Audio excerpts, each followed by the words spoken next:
Jail मुश्किल है और वाकई मुश्किल है। बहुत बड़े लोग दावे करते हैं कि क्या फ़र्क पड़ेगा, जेल जाना पड़े, और वो 2-4 दिन में ही पतली गली से निकल जाते हैं। लेकिन कुछ लोग ऐसे भी होते हैं कि जिनके बारे में कहा जाता है कि वो जेल नहीं काट पाएंगे और वो काट लेते हैं। वैसे ही बता रहा था। अच्छा, अच्छा आप आगे नाम भी ले लें, मुझे तो कोई अर्ज नहीं है। कोई आप जियो में तो नहीं बैठे हुए, आप कैडमी में बैठे हुए हैं। नहीं, मैं जियो में नाम लेता हूँ, यहाँ नहीं। अच्छा, मुझे ये बताइए, सुना है मैंने कि आपकी चक्की और इमरान खान साहब की चक्की की दीवार एक थी। हाँ, बीच में एक दीवार थी इकट्ठी। उनकी चक्की नहीं, उनकी चक्की है। उनके पास 6 चक्कियां थी। आपके पास भी तो 3 थी। नहीं, 3 नहीं, 3 में मेरे पास एक थी, बाकी 2 में थे। 3 वो चुके, उसके बाहर जो वॉकिंग एरिया है ना, वो कंबाइंड था हमारा। लेकिन मेरे पास एक चक्की थी, एक प्रोफेसर साहब के पास और एक जो बिशप साहब, और उनके सामने जो ओपन एरिया है ना, वो भी ऑलमोस्ट समझ लें तकरीबन 20 फीट बाई कोई 50 फीट का एरिया बनता है जो सामने वाला। लेकिन उसके ऊपर भी वो उसी तरीके से जेल वाली सलाखें होती हैं। वो आप एक पिंजरे में ही होते हैं। बाहर निकल के आपको सिर्फ ये एहसास होता है कि चले सूरज नजर आ गया, आसमान नजर आ गया, लेकिन वो जेल का ही एहसास होता है। लेकिन ये भी बड़ी नेमत है कि आपको वहां पे वॉक करने की इजाजत है। तो ये बेसिकली 10 चक्कियां इस तरह बनी हुई हैं, और उनमें 3 है, फिर 4, और फिर उसके आखिर में भी 3, और उनके दरमियान दीवार है। यानी 3 के बाद एक दीवार, फिर 4 के बाद एक दीवार, और बिल्कुल इसके परपेंडिकुलर 6 चक्कियां थी खान साहब की।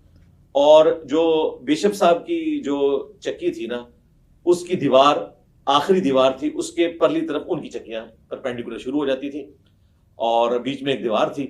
और बाई चांस जब खान साहब नाश्ता करने के लिए आते थे, हमें नजर तो नहीं आ रहे होते थे, तो वो उनका जो मुशक्कती है ना, वहीं पे वो उनके लिए नाश्ता तैयार कर रहा होता था। एग्जैक्टली 9 बजे वो आ जाते थे और 3 बजे आके वो शाम का खाना खाते थे। ये 2 टाइमिंग हमें पता थे, इसलिए कि वो जब अपने मुशक्कती से थोड़ी बहुत कोई गुफ्तगू करते थे तो उनकी आवाज की बेस भी है, और वैसे बीच में एक दीवार है मुश्किल से 10-11 फुट की, और ऊपर से ओपन है, तो आवाज कभी कभार कोई 2-4 जुमले कान में पड़ जाते। क्या 2-4 जुमले? मेरे नबी सा है ही कोई नहीं, तेरे बाबे थे शाह ही कोई नहीं, ये वो कहा करते थे।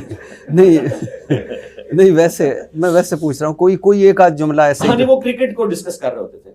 अच्छा, क्रिकेट को, हाँ, जाहिर है उन्होंने बाकी चीजें तो नहीं डिस्कस करनी थी ना, वो तो, वरना अगर वो इस किस्म की कोई पॉलिटिक्स डिस्कस करते हैं तो जाहिर है कि वो फिर बात मुशक्कती से वो क्रिकेट के ऊपर डिस्कशन। इसका मतलब है उनके यहाँ भी टीवी शीवी जो कहा जाता है कि बंद हो गया है, तो हो नहीं, टीवी उनके पास लगा हुआ है और अखबारें भी 2 लगी हुई हैं। वो इसलिए पता है कि वो ड्यूटीज चेंज होती रहती है ना। कुछ अर्सा उनके पास जिस बंदे की ड्यूटी है वो इधर भी आ जाता है, तो कभी कभार कोई बात पता चल जाती है। बाकी ये जो पब्लिक में मशहूर है ना कि मुलाकात कोई किसी से कर सकता है, इस तरह कोई मुलाकात नहीं कर सकता। चाहे आपकी एक दीवार हो, वो दीवार आप समझ लें, वो दीवार ऐसी दीवार है कि वो पुलिस रात है उसको क्रॉस करना, तो आप दूसरी तरफ नहीं जा सकते इस तरीके से। 6 चक्कियां उनको मिली हुई हैं, जिस तरह हमारे 3 इकट्ठी थी, उनको 6 की 6 मिली हुई है। उनमें एक आध में शायद उनका मुशक्कती, बाकी में सामान, और बाकी सामने उनको ओपन एरिया भी मिला हुआ है। लेकिन ज़ाहिर है जेल ही है। तो वो नाश्ता करने उस चक्की में आते थे? जो चक्की नहीं, वो ओपन एरिया था। अच्छा, ओपन एरिया, हमारा ओपन एरिया, उधर उनका ओपन एरिया, वो आपस में 90 डिग्री है, और उसमें भी दीवार है। हाँ जी, दीवार है, सारा दीवार है। अगर गूगल मैप हो तो मैं आपको एग्जैक्टली बाद में दिखा भी दूंगा। अच्छा, तो अच्छा, लेकिन सबको नहीं दिखाऊंगा क्योंकि सिक्योरिटी रीजन हो जाएगी। हाँ, अच्छा, तो कभी कभार यानी वो नाश्ते की, और वो नाश्ते में एग्जैक्टली 9 बजे आ जाते थे। खुशबुएं तो आती होंगी आपको? जी बिल्कुल, खुशबू, और ये जो देसी घी और ये बातें हो रही हैं, बिल्कुल ये तड़के लगते थे और हमें खुशबू आती थी। हम तो जेल के ही खाना खाते थे वो, और ये कोई उनके ऊपर एहसान नहीं हुआ था। बी क्लास मुझे भी अवेलेबल हो सकती थी, ज़ाहिर है मैंने 19 ग्रेड से रिटायरमेंट ली हुई है, मुझे भी एक मुशक्कती मिल सकता था, लेकिन सिक्योरिटी रीजन की वजह से हम उस तरफ जाना नहीं चाहते थे। अगर मुझे मिले तो एक एक्स प्राइम मिनिस्टर को तो इससे ज्यादा फैसिलिटीज मिलनी चाहिए, और वो मिली हुई थी उनको। उनके पास यानी वो चिकन वगैरह उनको कच्चा दे देते थे, वो उनका मुशक्कती उनको बना देता था इस तरीके से। दोपहर का खाना वो 3 बजे खाने आते थे, तो वो हमें पता है, और ये एग्जैक्टली उनके थे। लेकिन 4 नवंबर के बाद फिर हमने उनकी आवाज नहीं सुनी। 4 नवंबर के हाँ, वही वाली बात जो पब्लिक में मशहूर थी कि 4 के बाद शायद उनको अंदर कर दिया।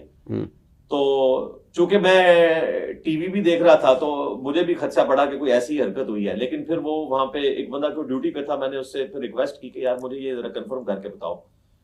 तो उसने कहा नहीं, वो अब दूसरी तरफ बैठते हैं क्योंकि धूप उस तरफ होती है, इसलिए वो उधर जाके बैठते हैं। अच्छा, अब इस तरफ नहीं बैठते।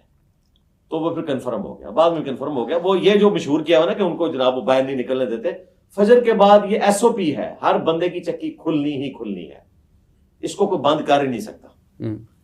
जो जेल मैनुअल है ना, उसके तहत भी खुलनी है। यानी चाहे उसने बाहर निकल के मुशक्कती से पॉलिटिकल गुफ्तगू भी करनी है, तब भी वो चक्की जरूर खोलनी है, उसका राइट है। ये हाँ, मसला उनको ये होता है कि बाहर गुफ्तगू ना चाहे, तो यानी ये कोई सियासत का हेडक्वार्टर ना बने, ये मैं उनकी बात कर रहा हूं। तो ये धूप की वजह से गए थे कि आपकी वजह से दूसरी तरफ? नहीं, मैंने तो कोई बात ऊंची आवाज से करनी नहीं होती थी, नहीं, ये नारा मारा हो शायद। उन्होंने वो तो मैंने एक अच्छा, तो कोई यानी कभी कोई खास जुमले नहीं, कोई खास, बस यही मैं। हाँ, अगर मैं वहां से आवाज उनको लगाता ना, हाँ, तो वो सुन सकते थे, लेकिन ज़ाहिर है ये अनएथिकल होता, तो मैंने जेल का कोई प्रिंसिपल तोड़ना तो नहीं था। हाँ, एक दफा ये हुआ कि मेरे आने से पहले वो जो बिशप साहब थे उनको काफी ज्यादा खांसी लगी हुई थी रात को, तो वो रात को फिर खान साहब को आवाज आती थी, तो वो उन्होंने, बिशप साहब ने खुद बताया कि जी आपके आने से कुछ अर्सा पहले मेरी चक्की उन्होंने यहाँ से शिफ्ट कर दी थी, खांसी की वजह से खान साहब को रात को नींद नहीं पड़ती थी, तो अब मेरी खांसी बेहतर है, तो आप आए हैं, तो वो चक्की खाली करवा के उनको दोबारा वहां पे शिफ्ट कर दिया। फिर हम 3 लोग थे, बाकी जो हमारे साथ जितनी चक्कियां थी 8-8, 9-9 लोग थे। आप जरा इमेजिन करें कि वो